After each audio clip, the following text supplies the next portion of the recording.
बांग्लादेश की आर्थिक स्थिति भले ही बेहद खराब हो, लेकिन इसके बावजूद वह भारत के खिलाफ एक बड़ी योजना पर काम कर रहा है। हाल के घटनाक्रमों से संकेत मिलते हैं कि बांग्लादेश चीन के साथ मिलकर अपने देश में चीनी कंपनियों को स्थापित करने की कोशिश कर रहा है। यह स्थिति चिंताजनक है, क्योंकि पिछले कुछ समय में मालदीव और श्रीलंका जैसे पड़ोसी देशों ने भी इसी तरह के कदम उठाए थे, जो भारत के लिए चुनौतीपूर्ण साबित हुए थे। भारत का बांग्लादेश के साथ व्यापारिक संबंधों में तनाव पैदा हो रहा है। एक तरफ जहां भारतीय उत्पादों का बांग्लादेश में निर्यात कमजोर हो रहा है, वहीं दूसरी तरफ चीन वहां अपनी पकड़ मजबूत कर रहा है। चीन ने बांग्लादेश में सोलर पैनल के कारखाने स्थापित करने की योजना बनाई है, जो इस क्षेत्र में चीन की उपस्थिति को और मजबूत करेगा। भारत के लिए यह स्थिति चिंताजनक हो सकती है, क्योंकि इससे क्षेत्र में चीन के प्रभाव में वृद्धि हो सकती है।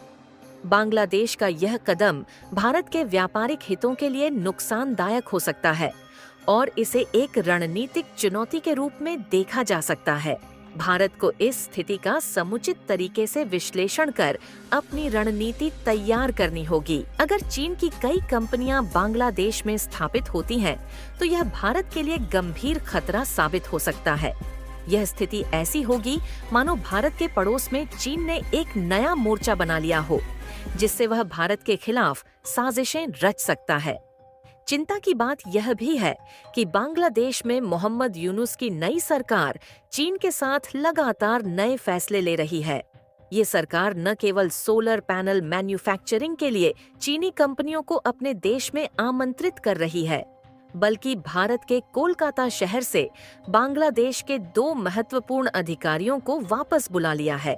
ये अधिकारी भारत और बांग्लादेश के बीच व्यापार और कूटनीति की जिम्मेदारी निभा रहे थे। बांग्लादेश की नई सरकार शायद यह भूल गई है कि उनकी आर्थिक स्थिति पाकिस्तान से भी खराब हो रही है। अगर वे भारत के खिलाफ आक्रामक रुख अपनाते हैं, तो इसका खामियाजा उन्हें भुगतना पड़ सकता है। ऐसे कदम बांग्लादेश के लिए भविष्य में गंभीर परिणाम ला सकते हैं, खासकर जब उनकी अपनी आर्थिक स्थिति नाजुक है। जब से बांग्लादेश में तख्ता पलट हुआ है, तब से भारत और बांग्लादेश के बीच व्यापार में लगातार नई बाधाएं सामने आ रही हैं। इसका असर भारत पर कुछ हद तक पड़ा है, लेकिन बांग्लादेश को इससे कहीं अधिक नुकसान हो रहा है।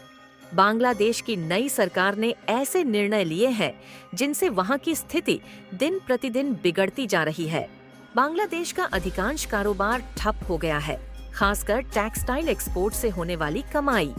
वहां जारी कर्फ्यू और विरोध प्रदर्शनों के कारण लगभग सभी फैक्ट्रियां और कारखाने बंद पड़े हैं। जो थोड़ा बहुत उत्पादन हो भी रहा है, वह देश में ही खपाया जा रहा है, जिससे बांग्लादेश की आय लगभग शून्य हो गई है।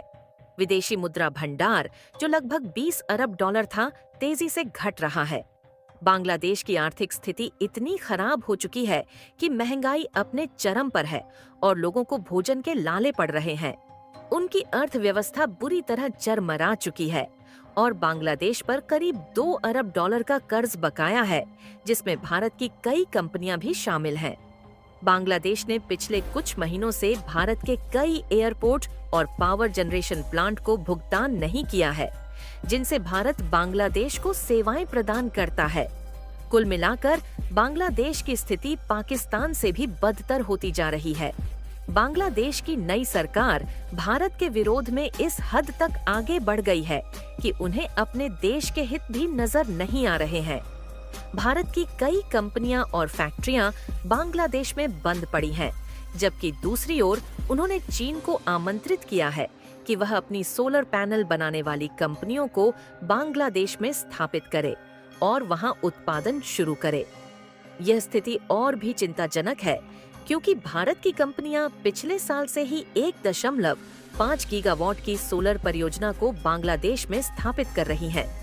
इसके अलावा जून 2023 में भारत की अमरा राजा कंपनी ने बांग्लादेश में 100 मेगावाट के सोलर प्रोजेक्ट की शुरुआत की थी, जिससे बांग्लादेश की बिजली की जरूरतें पूरी हो सकें। इस परियोजना के लिए अमरा राजा कंपनी बांग्लादेश में $130 मिलियन का निवेश कर रही है और इस पर काम पहले से ही चल रहा है। गौरतलब है कि भारत की इस सोलर कंपनी ने बांग्लादेश की एक रूरल पावर कंपनी के साथ अनुबंध भी फाइनल किया था। इस प्रोजेक्ट के विकास में अमरा राजा भारत की सोलर मॉड्यूल निर्माता company Premier Solar Power Tech के साथ मिलकर काम कर रही है। खास बात यह है कि इस सोलर पावर जनरेशन प्लांट के लिए भारत के एक्सपोर्ट इंपोर्ट बैंक ने भी $130 मिलियन का फंड पहले ही आवंटित कर दिया है। इस साल के अंत तक 2024 में भारत की कंपनी द्वारा बांग्लादेश में स्थापित किया जा रहा सोलर प्लांट पूरी तरह से तैयार हो जाएगा। हालांकि बांग्लादेश के मौजूदा हालातों के चलते इसमें थोड़ा अधिक या कम समय लग सकता है। फिर भी इस बात की पूरी उम्मीद है कि भारत की यह कंपनी समय पर सोलर प्रोजेक्ट का इंस्टॉलेशन पूरा कर लेगी। यह कोई छोटी कंपनी नहीं है, बल्कि यह पहले से ही अंतर्राष्ट्रीय स्तर पर कई देशों में प्रोजेक्ट्स पर काम कर रही है। इसी वजह से आज भारत दुनिया का तीसरा सबसे बड़ा सोलर मैन्युफैक्चरिंग मार्केट बन चुका है। भारत ने एक पड़ोसी देश के तौर पर बांग्लादेश में सोलर प्रोजेक्ट सेटअप करने की पहल की है, जिसमें बांग्लादेश का खर्च भी कम से कम रहेगा। इसके बावजूद बांग्लादेश की नई सरकार ने भारत की बजाय चीन की कंपनियों को अपने देश में सोलर पैनल मैन्युफैक्चरिंग के कारखाने स्थापित करने के लिए आमंत्रित किया है। अब चीन की कंपनियां बांग्लादेश में प्रवेश करने जा रही हैं और वे बांग्लादेश की भौगोलिक स्थिति का पूरा लाभ उठाने के लिए तैयार हैं। बांग्लादेश की नई सरकार को लग रहा है कि चीन के साथ साझेदारी करके वे भारत के मुकाबले ज्यादा लाभ कमा सकेंगे। लेकिन शायद बांग्लादेश की नई सरकार ने चीन की दीर्घकालिक रणनीति और उसकी खामियों को ठीक से नहीं समझा है। चीन दुनिया का सबसे बड़ा सोलर पैनल और उपकरण निर्माता है, लेकिन पिछले कुछ वर्षों में जब भारत जैसे देशों ने सोलर मार्केट में अपनी पकड़ मजबूत की, तो अमेरिका, यूरोपीय देशों और मध्य पूर्व के देशों ने चीनी कंपनियों को वहां से बाहर जाने के लिए मजबूर कर दिया। चीनी सोलर पैनल सस्ते जरूर हैं, लेकिन उनकी गुणवत्ता में खासी कमी है। इसी वजह से विकसित देशों ने चीनी सोलर पैनल्स से छुटकारा पाया। जैसे ही चीनी कंपनियां उन बाजारों से निकलीं, भारत और जापान की कंपनियों ने वहां अपने उत्पादों की गुणवत्ता के दम पर जगह बना ली। आज भारत के सोलर पैनल्स की गुणवत्ता इतनी बेहतर है कि उनकी मांग तेजी से बढ़ रही है। इससे चीन की सोलर इंडस्ट्री पर बुरा असर पड़ा है और चीनी कंपनियों की स्थिति कमजोर हो रही है। बांग्लादेश की नई सरकार शायद यह भूल रही है कि सस्ते चीनी पैनल की गुणवत्ता के कारण वैश्विक बाजार में चीन की साख प्रभावित हो चुकी है। क्या बांग्लादेश चीन की इस खेल को समझ पाएगा या उसे अपनी नई साझेदारी के दुष्परिणाम भुगतने पड़ेंगे? ये सवाल भविष्य में खुद को साबित करेगा।